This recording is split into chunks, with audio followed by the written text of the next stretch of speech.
So I've learned when reviewing NASCAR races that if I am frustrated about a race or what happened or just something about that, um, do not make it the same night I am frustrated about that race.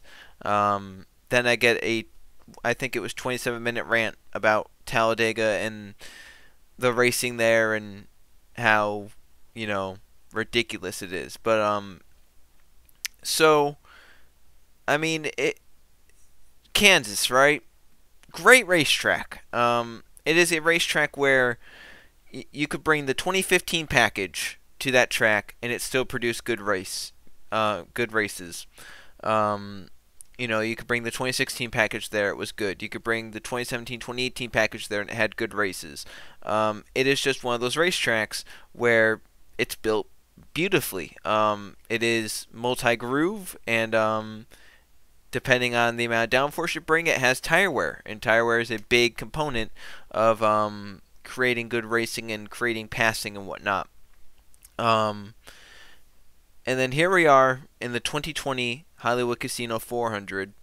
Um, just the whole race, man.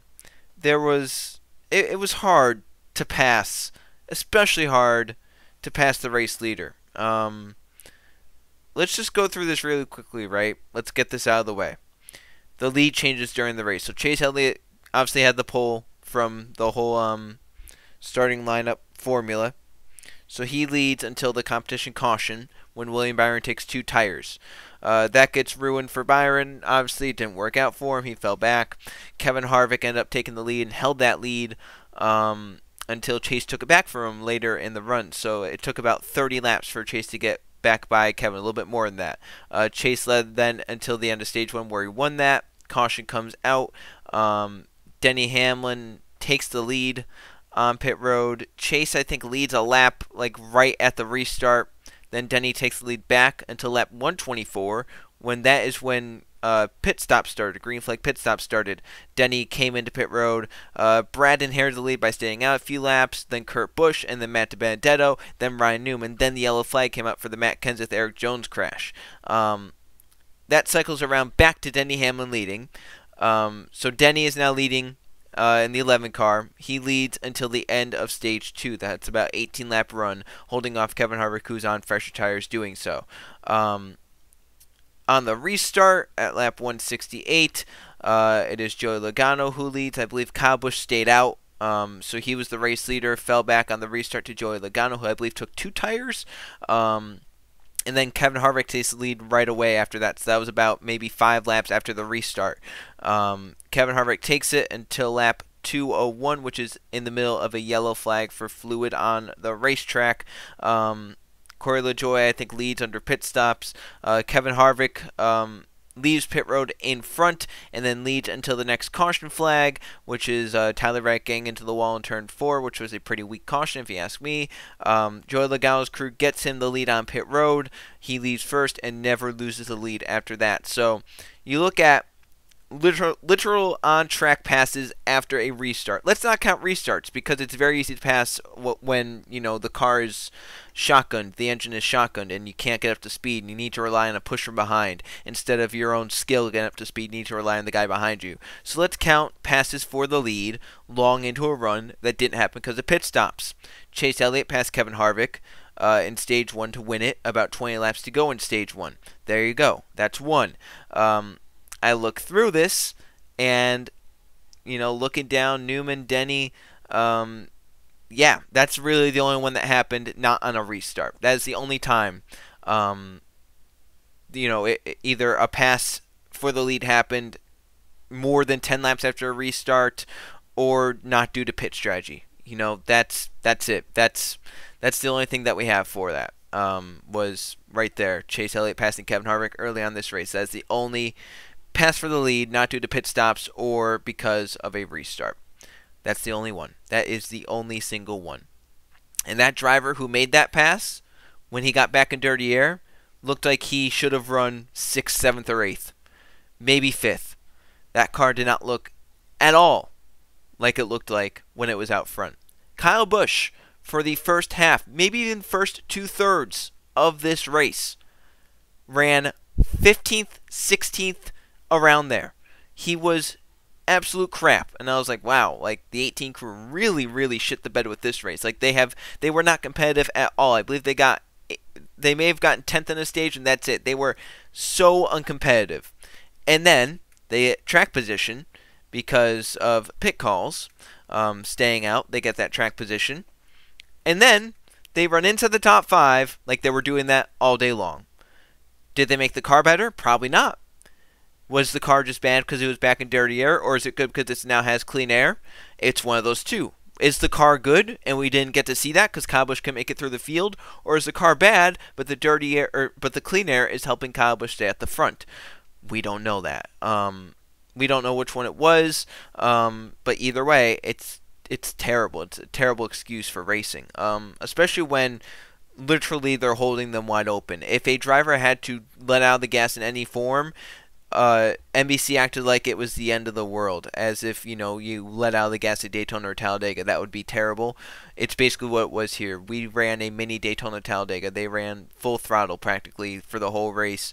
Tires wear down a little bit. They would let off the throttle for maybe 2 seconds and then get back into the gas immediately. Probably not even 2 seconds. It was quite pathetic, to say the least. And then I can count at least 3 times during the race where a faster car got stuck behind the race leader and could do nothing with it. I think about the end of stage 2 when Denny Hamlin was leading and Kevin Harvick was on 4 fresh tires, and Kevin got to his back bumper for, what was it, maybe more than 5 laps, I would say, and could not do anything with Denny. Because he just didn't have any clean air. In that same stage early on, Denny Hamlin led and Ryan Blaney was in second. And for that whole green flag run until pit stops, Ryan Blaney was within 5/10 of Denny, and I would say even within 3/10 of Denny the whole time, that whole green flag run, and he could not do a single thing with them. He literally stayed 3/10 back for, how long was that lead for? For about 40 laps, almost 40 laps. Ryan Blaney stayed 3/10 just there behind Denny Hamlin. His car was absolutely faster. He just couldn't do anything with it. It was just the car, you know, you can't get by him because he's running wide open. So how can you get by him if you're also running wide open? And if he's running wide open around the bottom, how can you do that if you have to run a longer radius around the corner? You have to go a longer distance, and you're not lifting any less because you're not lifting at all. So how can you make that work out? You can't. It's terrible, right? And then obviously the biggest one, the biggest note of people not being able to pass the race leader is obviously the end of the race. Joey Logano, while his car wasn't absolutely terrible, it was not a race-winning car. It was at best maybe a 5th place car. You know, it ran around, you know, back half of the top 10 most of the day, got points being outside the top 10. It wasn't like that car was absolutely amazing. It was a 6th to 10th place car, and I'll put it to you like that. They only got 2 stage points during the race. Joey Logano holds on to lead for the final 42 green flag laps, with Kevin Harvick, the man who pulled away, to about a 5-second lead 2 runs prior. If Kevin Harvick leads at the end of that race, he wins by probably 5-6 seconds. But since he got stuck behind Joey Logano, all he had to do, and he did a perfect job at it. I'm not blaming Joey Logano at all for what he did. He did what he needed to do to win under this package, which is just take Kevin Harvick's line away. They call it blocking. I don't really see it as blocking, more as just, you know, taking his line away. That's all he had to do. That's all you have to do with this package. You don't have to run which lane is better for you. You have to run which lane is worse for them.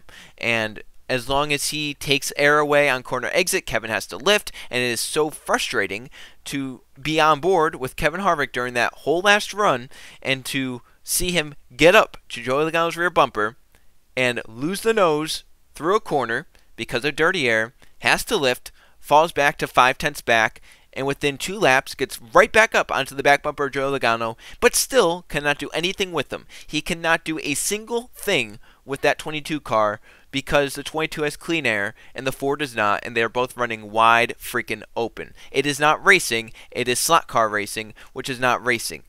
You know, it's not right. It's just not. I want to see cars, I want to see drivers have to have throttle control and throttle response, and swing their car sideways and get loose through the corners and stuff like that. Watching an onboard of Kevin Harvick coming from about 8th place in the 2018 Kansas Spring Race, right? From about 8th place on the second to last restart to passing Martin Truex Jr. coming to the white flag because Truex couldn't take his line away. He could have tried to block him, and it probably would have worked for a little bit. Even though it was a lower downforce package, the leader obviously still has the advantage. However, the trailing car can do more. They can move around, and they're not absolutely killed by dirty air. Dirty air is still a thing, but they're not killed by it. They can also loosen the guy up in front. Kevin Harvick had no option to loosen Joey Logano up at all because he can't get to his bumper. Even if he does, there's too much downforce to even do anything to him. You can't. The trailing car really has no options except hope he makes a mistake. You just do the same thing lap after lap. It has to be frustrating for Kevin Harvick, and I really wish it was anyone. I wish it was Kyle Busch that ran second in that race. So when he gets out of the car, he can absolutely trash the package. Kevin Harvick and Alex Bowman put it best. They said, "I don't make the rules," and we're basically just living with what we're given. We're just going off of what we're given. Which is them saying, we don't like it, but obviously NASCAR doesn't care enough about our opinion, unlike what they were back in the mid-2010s. Now they absolutely don't care. There's no drivers' council anymore. They just don't care about their opinions anymore. So, they're like, why bother complaining if they're obviously not going to change it because they love it so much? They're not going to change it no matter how much we complain. They don't care about our opinions. So, we're just not going to... I'm just not going to say anything about it anymore. That's basically Kevin Harvick and Alex Bowman's whole motto about this. And doesn't it say something where in the next gen car they've had who test it? Eric Jones, William Byron, Austin Dillon. Granted, some of them have spent a good amount of time in race cars, but why don't you have someone like Kyle Busch, Kevin Harvick, Martin Truex Jr. test it? The most experienced person they got to test that car was Joey Logano. I believe that was probably the most experienced driver they had to test that race car. They didn't have anyone like Denny Hamlin, Kurt Busch, Kyle Busch, Kevin Harvick, Brad Keselowski. There's so many better options to test that car, and so far in that next-gen car, they've had rookies or people that have joined in the 2010s. I think they were supposed to have Clint Bowyer do it. I don't know. I don't remember if he did one, and then he was going to do another one, or if he was supposed to do one and then COVID canceled that. But I think he's definitely the one that has the most experience, but the one who's been probably the most noteworthy in terms of success that has tested it was Joey Logano. But there's still so many better options to test that race car. They could have even had Jimmie Johnson test it. Even though he's not going to race it, at least let the man test it. He is a 7-time champion. He's raced in like a bunch of different race cars. You look at the drivers that they've had test. Joey Logano's raced in since the winged Car of Tomorrow era. He's only seen that. Clint Bowyer, would have been the closest to having Gen 4 experience. They've not had someone test that who has raced in a Gen 4 race car. So obviously, I think if they want to make themselves, feel better about that car, at least get some constructive criticism going their way, have someone more experienced test it. That's not going to happen because then it would be criticism for the car, even though if it's good criticism, they don't want to hear that. And that's just the fact of the matter. So, obviously, I'm frustrated with it. This is the third mile and a half race this season where someone who was really just kind of laying around all day long got a win because they got track position at the end. Look at Austin Dillon at Texas, where you literally cannot pass. He took 2 tires on a pit strategy. It was a great pit strategy. 2 tires after a full fuel run and had more fuel run to go. What was it, 30 laps on 2 tires? His teammate Reddick was on no tires, and they held on to 1-2, and they were running 15th, 16th, 17th all day long, and they got a 1-2 out of that because they took tires. They took a different tire strategy, and no one could do anything because the tires didn't wear. That's ridiculous. Look at Kurt Busch. Got a very, very lucky caution at the end of the Las Vegas race. Got himself to the lead. And the best cars could not drive through the field because of the dirty air. They could not get forward whatsoever, and Kurt Busch just kind of rode his way to victory. And then here at Kansas, Joey Logano, once again, probably a top 10 car, but probably not a top 5 car. And he wins the race because he gets clean air.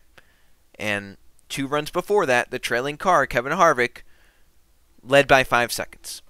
And now can't get by a car that was running, at best, 5th place in this race. It's ridiculous. It's stupid. It's not the racing I want at all. You look back at some races from, whenever, and they have to drive the car and they're getting sideways and out of control and getting up to each other's rear bumpers and getting each other loose and whatnot. That's racing. This ain't racing. This is, I don't know what to call it. It's not great. And, if you have to stay behind the guy in front of you for 42 laps because you can't pass him, what are we doing? All the people that rag on Formula One they have 2 reasons for it. The same people win every week, and you can't pass.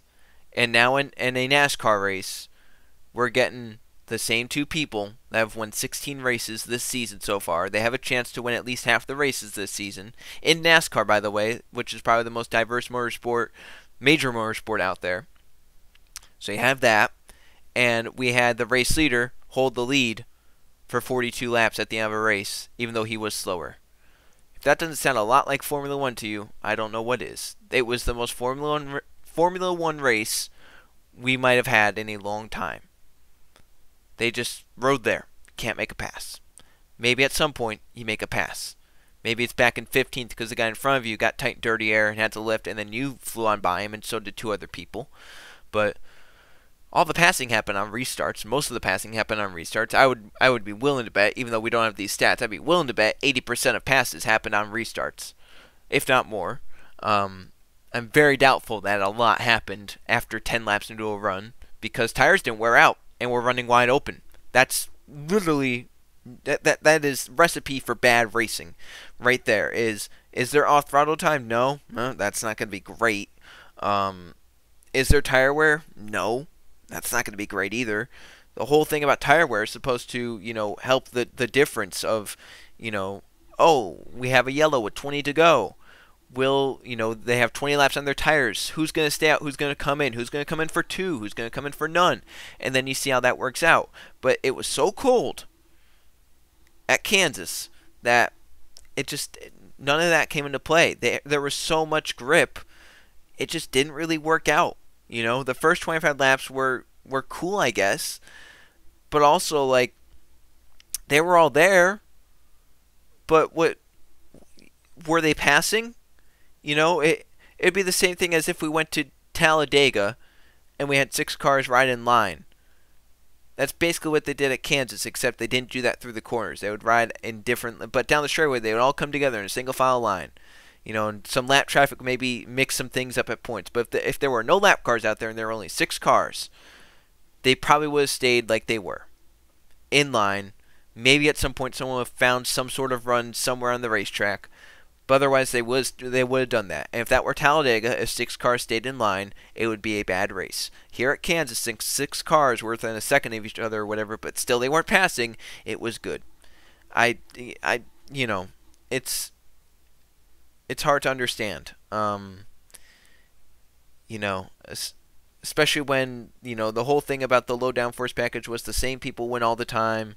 And now the last 2 seasons, Joe Gibbs dominated last season. They won so many races. And then this season we've had 2 drivers absolutely dominate. And another team, Penske, has also done really, really well. I mean, you look at that. Harvick and Hamlin have won, 16 races? Joey and Brad have won, 7 or 8? Right? They've won about 24 races combined, the 4 of them. And 2018 was the bad thing for not getting new winners, apparently. Literally, I even think last season. I think the last 3 seasons, including 2018, there have been 12 winners. 2019, I don't think really fixed it. I'm pretty sure we still had 12 winners. I'm pretty sure so far this season we still have 12 winners, and I'll be damned. I mean, it's possible since what we saw earlier this season, but I'll be really damned if someone new wins Texas. I could maybe see it at Martinsville, but I don't. I really don't see anyone except someone in the Final Four winning Phoenix, because I would doubt someone not in the championship four would ever win the championship race. I just don't see that ever happening, because I don't think NASCAR would ever let that happen with this format. So, I think that's about it. Texas is next. So if you thought I was mad about this one, oh Lord, that's going to be terrible. Single groove racetrack because they repaved it. And hasn't wined out. It's been 3 years since they repaved it. Hasn't wined out a single bit. It's about to be 4 years since they repaved it. It's not wined out except for the PJ1. And, that doesn't even really help. It's terrible. So, terrible racetrack. And it's 500 miles. So sit through that one, and then we get 2 real package racetracks to end out the season, and then we'll just get to be salty about everything for the next season. So that's it. Thanks for watching. Go low downforce.